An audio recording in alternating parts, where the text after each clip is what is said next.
تو لوگوں نے ان سے کہا نہیں. حضرت عمر جب آئے تو کہا تو جناب عمر نے پرواہ نہیں کی, خود آئے جناب ابو سفیان سے کہا یہ پتھر آپ نے رکھے؟ کہا حضور ہاں. فرمایا یہ بھی اٹھائیے, یہ بھی اٹھائیے, یہ بھی اٹھائیے. جب وہ اٹھا رہے تھے تو حضرت عمر کہہ رہے تھے شکر نہیں اللہ کا کہ عمر کہہ رہے ہیں اور ابو سفیان مانتے جا رہے ہیں. شکر نہیں, یہ نظام اقتصاب ہے کہ بڑا ہو یا چھوٹا ہو اس کو یہ حق حاصل نہیں ہے کہ مسلمانوں کو وہ کسی تکلیف میں کسی بھی صورت میں مبتلا کرے, کہیں بھی کسی جگہ بھی, اس کو یہ والی اجازت نہیں. حضرت سیدنا عمر فاروق رضی اللہ تعالی عنہ. پھر ایک اور بات تھی, میں کئی دفعہ یہ بات کہتا ہوں اور مجھے ذاتی طور پر اس کا بڑا تجربہ ہے. کچھ لوگ نا خوشامد پسند ہو جاتے ہیں, بڑی عمدہ تعریف کرتے ہیں, اوئے ہوئے ہو پول باندھتے ہیں پورے. آپ کے پاس آئیں گے تو کہیں گے جناب آپ سے زیادہ اچھا بندہ ہی کوئی نہیں. تو وہ نا آپ سے کام نکلواتے ہیں, پھر وہ کسی دوسرے کے پاس جاتے ہیں تو اسی طرح کا رویہ وہ دوسروں کے ساتھ کرتے ہیں. یہ عام لوگوں میں بھی مرض ہوتا ہے, عام لوگوں میں بھی. اور بادشاہ ہو بندہ اگر, پھر تو اس کا دل کرتا ہے میں اگر بادشاہ سلامت ہوں تو 2-4 بندے دیہڑی پہ رکھ لوں پر میری تعریف ضرور کریں. پابندی ہوتی ہے, لوگ اس کام بڑے شوق سے کرتے ہیں. اور شیخ سعدی فرمایا کرتے تھے لکڑی کو گھن کھا جاتی ہے اور بڑے لوگوں کو خوشامد کھا جاتی ہے خوشامد. حضرت عمر فاروق رضی اللہ تعالیٰ عنہ اس معاملے میں بھی بڑے مضبوط تھے. ویسے مجھے اور آپ کو اچھا کون لگتا ہے؟ ہماری غلطیاں بتانے والا. ہمارے ایسا فرمایا کرتے تھے اپنے دشمنوں کی باتوں پر بھی غور رکھو, تمہارے دشمن تمہیں نکھار دیتے ہیں. تمہارے اندر جو کوتاہیاں ہوتی ہیں وہ تمہیں پتہ چل جاتی ہیں کہ یہاں میری اصلاح ہو رہی. ان پر غور کرو وہ کیا کہتے ہیں. حضرت عمر فاروق کی تعریف کی ایک بندے نے, کمال تعریف کی. وہ اس کا خیال تھا کہ رزلٹ بڑا شاندار آئے گا. بادشاہ کی تعریف ہوتی تھی تو پھر تھیلی جاتی تھی اشرفیوں کی, کمال رزلٹ آئے گا. تو حضرت عمر جب وہ پوری کر چکا نا بات تو فرمانے لگے تو خود بھی ہلاک ہوا اور مجھے بھی ہلاک ہی کر دیا ہے. خود بھی تباہ ہوا ہے, مجھے بھی تباہ کر دیا. کس طرح کی باتیں کر رہا ہے. ایک بندہ اور آیا اور اس نے آ کے کہا کہ پوری امت میں سب سے افضل ہے فاروق اعظم آپ ہی ہیں. تو حضرت عمر فاروق فرمانے لگے تجھے تیری ماں روئے, ابو بکر تجھ سے بھی افضل تھے, تیرے باپ سے بھی افضل تھے, اور صدیق اکبر مجھ سے بھی افضل ہے اور میرے باپ سے بھی افضل ہے. یہ تو کس طرح کی بات کر رہا ہے. یہاں ہر شے ہضم نہیں ہو جاتی, فوری طور پہ لوگ ڈکار بھی پورا نہیں لیتے. قرآن مجید نے کہا فَلَا تُزَكُّوا أَنفُسَكُمْ هُوَ أَعْلَمُ بِمَنِ اتَّقَى. اپنے منہ سے نہ کہو میں پاک صاف ہوں, اللہ زیادہ بہتر جانتا ہے کہ تم میں سے پرہیزگار کون ہے. اپنے منہ سے تعریفیں کرتے کراتے ہو, یہ مزاج چھوڑ دیں. حضرت عمر رضی اللہ تعالیٰ عنہ پسند نہیں کرتے تھے. ایک آدمی نہ چلتا تھا وہاں تو بڑا متکبرانہ چال کے ساتھ چلتا. حضرت عمر نے دیکھا, یہاں تک احتساب فرماتے تھے, زمین پہ زور زور سے پیر پٹکتا, چال بڑی اس کی متکبرانہ, لوگ بڑے پریشان ہوتے. حضرت عمر نے ایک دن سمجھایا, باز نہیں آیا.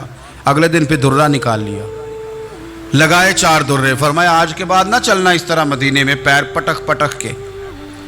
اس وقت تو اسے غصہ لگا, لیکن کچھ دیر کے بعد نا جب غصہ اترا تو حضرت عمر کے پاس آیا, کہنے لگا حضور اللہ آپ کا بھلا کرے, آپ نے درے نہیں مارے, آپ نے تو شیطان بھگا دیا جو میرے ساتھ چمٹا ہوا تھا. چمٹا ہوا شیطان آپ نے مجھ سے بھگا دیا. یاد رکھیں مسند امام احمد بن حنبل میں حدیث ہے, اللہ کے پیارے رسول صلی اللہ علیہ وسلم فرماتے ہیں جو دنیا میں متکبرانہ چال کے ساتھ چلتا ہے نا, قیامت کے دن وہ اللہ سے اس حال میں ملے گا کہ رب اس سے ناراض ہوگا. متکبرانہ چال سے نہیں چلیں گے. تو حضرت فاروق اعظم رضی اللہ تعالیٰ عنہ کا یہ طریقہ تھا کہ آپ خیال کرتے. اور پتہ کس طرح کا آپ کا مزاج تھا؟ فرماتے تھے تقسیم کرو, دوسروں کا بھی خیال رکھو. جس طرح بندہ دیوانہ وار نہیں لوگوں کا خیال رکھتا کہ بندہ بگڑے کوئی نہ, دیوانہ وار. کچھ لوگ تبلیغ کرتے ہیں رسمی, اور کچھ لوگ ایسے ہوتے ہیں جو لوگوں کی اصلاح میں دیوانے ہو جاتے ہیں. ان کی خواہش ہوتی ہے یہاں بھی بندہ ٹھیک ہو جائے, یہاں بھی بندہ ٹھیک ہو جائے, یہاں بھی بندہ ٹھیک ہو. کچھ لوگ کڑی نگرانی کرتے ہیں کہ انسان بگڑنے نہ پائے. حضرت عمر فاروق رضی اللہ تعالیٰ عنہ نا گوشت والی دکان کے پیچھے جا کے بیٹھ گئے کئی دنوں تک. وہ کہنے لگا حضور یہاں کیا ہے؟ فرمایا تو اپنا کام کرنا.